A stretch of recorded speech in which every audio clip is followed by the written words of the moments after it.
I'm really excited to share with you some findings that really surprised me about what makes companies succeed the most, what factors actually matter the most for startup success. I believe that the startup organization is one of the greatest forms to make the world a better place. If you take a group of people with the right equity incentives and organize them in a startup, you can unlock human potential in a way never before possible. You get them to achieve unbelievable things. But if the startup organization is so great, why do so many fail? That's what I wanted to find out. I wanted to find out what actually matters most for startup success. And I wanted to try to be systematic about it, avoid some of my instincts and maybe misperceptions I have from so many companies I've seen over the years. I wanted to know this because I've been starting businesses since I was 12 years old, when I sold candy at the bus stop in junior high school, to high school when I made solar energy devices, to college when I made loudspeakers, and when I graduated from college, started software companies. And 20 years ago, I started Idea Lab, and in the last 20 years, we started more than 100 companies, many successes and many big failures. We learned a lot from those failures. So I tried to look across what factors accounted the most for company success and failure. So I looked at these 5. First, the idea. I used to think that the idea was everything. I named my company Idea Lab, and how much I worship the aha moment when you first come up with the idea. But then over time, I came to think that maybe the team, the execution, adaptability, that mattered even more than the idea. I never thought I'd be quoting boxer Mike Tyson on the TED stage, but he once said, "Everybody has a plan until they get punched in the face." And I think that's so true about business as well.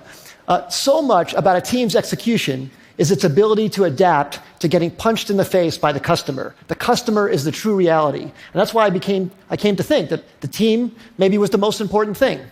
Then I started looking at the business model. Does the company have a very clear path generating customer revenues? That started rising to the top in my thinking about maybe what mattered most for success. Then I looked at the funding. Sometimes companies received intense amount of funding. Maybe that's the most important thing. And then, of course, the timing. Is the idea way too early and the world's not ready for it? Is it early, meaning you're in advance and you have to educate the world? Is it just right, or is it too late and there's already too many competitors? So I tried to look very carefully at these 5 factors across many companies. And I looked across all 100 Idea Lab companies and 100 non-Idea Lab companies to try and come up with something scientific about it. So first, on these Idea Lab companies, the top 5 companies, CitySearch, Cars Direct, GoTo, NetZero, Tickets.com, those all became billion-dollar successes. And the 5 companies on the bottom, Z.com, Insider Pages, MyLife, Desktop Factory, People Inc., we all had high hopes for, but didn't succeed.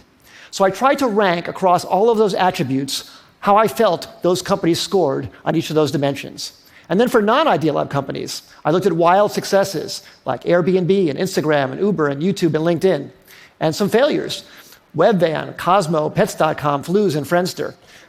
The bottom companies had intense funding. They even had business models in some cases, but they didn't succeed. I tried to look at what factors actually counted the most for success and failure across all of these companies, and the results really surprised me. The number one thing was timing. Timing accounted for 42% of the difference between success and failure. Team and execution came in second, and the idea, the differentiability of the idea, the unique idea, that actually came in third. Now, this isn't absolutely definitive. It's not to say that the idea isn't important, but it very much surprised me that the idea wasn't the most important thing. Sometimes it mattered more when it was actually timed. The last 2, business model and funding, made sense to me, actually. I think business model makes sense to be that low because you can start out without a business model and then add one later if your customers are demanding what you're creating.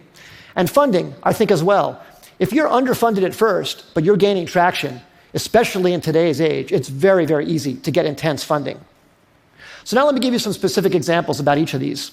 So take a wild success like Airbnb, everybody knows about. Well, that company was famously passed on by many smart investors because people thought, no one's going to rent out a space in their home to a stranger. Well, of course, people proved that wrong. But one of the reasons it succeeded, aside from a good business model, a good idea, great execution, is the timing. That company came out right during the height of the recession when people really needed extra money. And that maybe helped people overcome their objection to renting out their own home to a stranger. Same thing with Uber. Uber came out, incredible company, incredible business model, great execution too, but the timing was so perfect for their need to get drivers into the system. Drivers were looking for extra money. It was very, very important. Some of our early successes, CitySearch came out when people needed web pages. GoTo.com, which we announced actually at TED in 1998, was when companies were looking for cost-effective ways to get traffic. We thought the idea was so great, but actually the timing was probably maybe more important. And then some of our failures. We started a company called Z.com. It was an online entertainment company. We were so excited about it. We raised enough money. We had a great business model. We'd even signed incredibly great Hollywood talent to join the company. But broadband penetration was too low in 1999, 2000. It was too hard to watch video content online. You had to put codecs in your browser and do all this stuff. And the company eventually went out of business in 2003. Just 2 years later, when the codec problem was solved by Adobe Flash, and when broadband penetration crossed 50% in America, YouTube was perfectly timed. Great idea, but unbelievable timing. And in fact, YouTube didn't even have a business model when it first started. It wasn't even certain that that would work out. But that was beautifully, beautifully timed. So what I would say in summary is execution definitely matters a lot. The idea matters a lot, but timing might matter even more. And the best way to really assess timing is to really look whether consumers are really ready for what you have to offer them, and to be really, really honest about it, not be in denial about any results that you see. Because if you have something you love, you want to push it forward, but you have to be very, very honest about that factor on timing. As I said earlier, I think startups can change the world and make the world a better place. I hope some of these insights can maybe help you have a slightly higher success ratio and thus make something great come to the world that wouldn't have happened otherwise. Thank you very much. It's been a great audience.